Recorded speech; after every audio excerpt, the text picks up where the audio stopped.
Hello friends मु सुरभि आपण मैंने वेलकम करछि मो चैनल ओडिया ब्लॉगर सुरभि को। तो फ्रेंड्स आज रेसिपीटा हूँ छतु तरकारी छतु मसला जोटा आमर।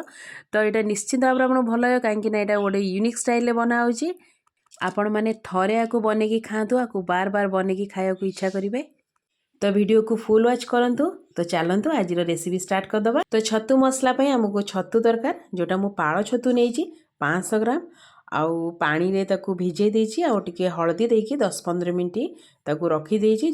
तो फ्रेंड्स चैनल जदि कि नुआ अछंती सब्सक्राइब करिया को जमा भूलिबेनी। आ जदि वीडियोटी आपको टिके भी भल लागुची तो लाइक कमेंट शेयर करिया को भी जमा भूलिबेनी।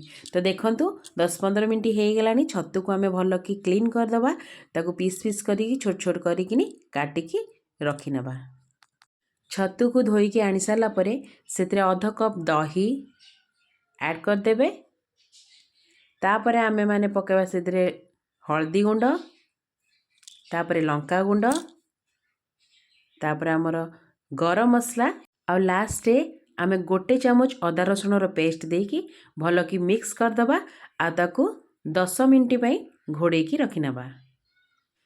तापरे हमर मसला पई पेस्ट बनेबा जोड़ा हमर टमाटर गोटे तापरे रसुण 2-4 पाखुड़ा सुखिला लंका पोस्त 2 चमच आ हमर काजू 4-5टा नेकी ताकू भल कि आपण माने पेस्ट कर देबे।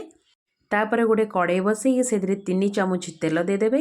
तापरे तेजपत्र गोलमरिच दालचीनी छोट अलैच आ पियाज ता संगे जीरा गोटे चमच देकी ताकू भल कि फ्राई कर देबे।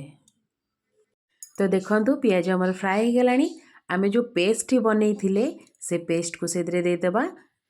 तापरे सेथिरे हळदी गुंड लंका गुंड आमर धनिया गुंड लास्ट स्वाद अनुसार आपण लुण जति देवा कथा ऐड करिकिनी भल कि मिक्स कर देबे। देखंतु एठी मसला पूरा कसी हो गलानी आ केते सुंदर भी कलर आसी। तापरे आमे जो मिक्स करथिले छतु को से छतु को आमे से मसला रे दे देबा आ ताकू भल कि कसी देबा जोटा कि हमर पानी जे पद न छाड़ी दिबो। देखंतु हमर छतुरु पानी भी सब बाहरी आसलानी। तो हमें अल्प पानी देकिनी खाली जस्ट सिजेया पई 5 मिनिट ताकू फुटे देबा। तो ये देखंतु छतु आमर फुटी गलानी बेसी पानी दे रखिबानी। आपण माने रुटी हो आमर भात हो जो द्रे भी आपण माने आकु खाई परिबे। तो फ्रेंड्स बास्ना बहुत बढ़िया आसुची आपण माने आकु निश्चित भाव ट्राए करंतु। ट्राए न कले तो जमार भी जानि परिबेनी।